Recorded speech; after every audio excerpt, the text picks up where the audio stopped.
Welcome to my channel. ఈరోజు మనము గోరు చిక్కుడు వేపుడు చేసుకుందామండి.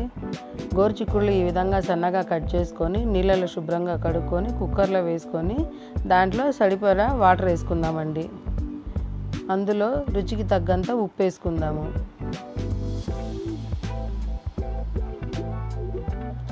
కుక్కర్ మూత పెట్టేసుకుందామండి. కుక్కర్లో పెట్టుకున్నప్పుడు మనకు 2 విజిల్స్ వస్తే చాలండి. మనకు వేపుడికి సరిపడ్డట్టు ఉడికిపోతాయి.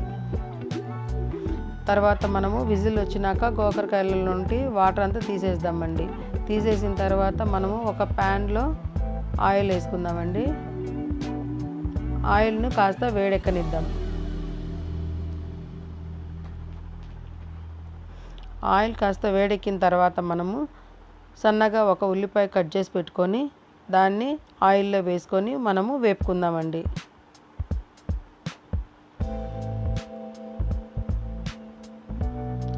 ఉల్లిపాయ ఎప్పుడు కూడా సన్న మంటలోనే వేపుకోవాలి.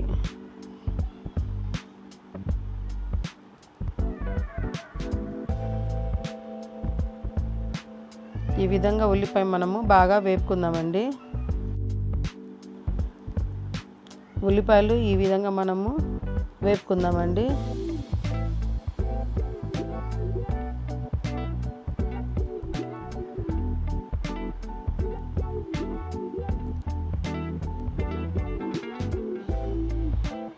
కొంచెం పచ్చివాసన పోయిన తర్వాత మనము దీన్ని మళ్ళా కాస్త తిప్పుకుందాము.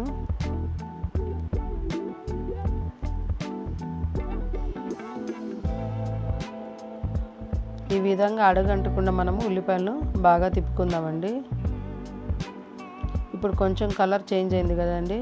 ఇప్పుడు మనము ఒక చిన్నులపై పొట్టు తీసేసి కొంచెం చితక పొడుచుకొని దాంట్లో వేసుకుందామండి. దాంట్లోనే కట్ చేసి పెట్టుకున్న ఎండుమిర్చి కరివేపాకు కూడా వేసుకొని వేపుకుందాం. ఇవి కాస్త ఫ్రై అవ్వనివ్వాలి.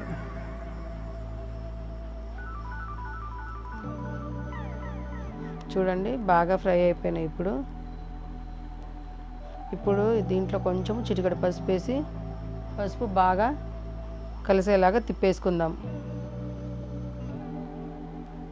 ఈ విధంగా తిప్పుకోవాలండి.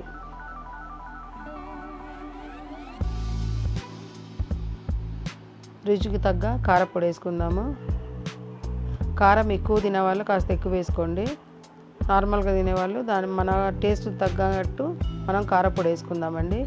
కారపొడి 1 నిమిషం అలా వేపిన తర్వాత దాంట్లో మనము ఉడకబెట్టుకున్న గోరు చిక్కుళ్ళు వేసుకుందాము. కారం బాగా పట్టేలాగా ఈ విధంగా తిప్పుకుందాం.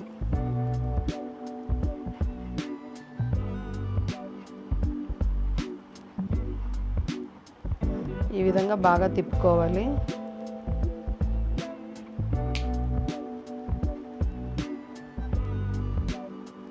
ఇప్పుడు కొంచెము సాల్ట్ వేసుకుందాము.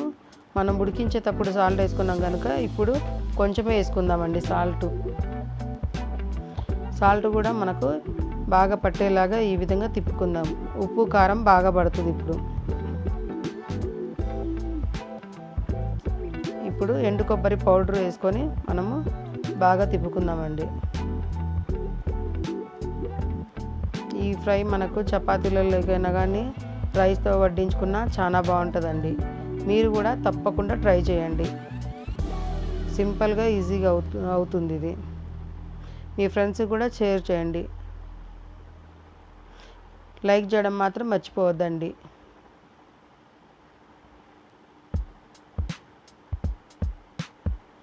ఇప్పుడు మనము ఈ విధంగా సర్వ్ చేసుకొని తిందామండి. రైస్లోకి, పప్పుతో కానీ దేనితో అయినా కానీ రసంలోకైనా చాలా బాగుంటుంది. Please share and subscribe my channel. Thanks for watching.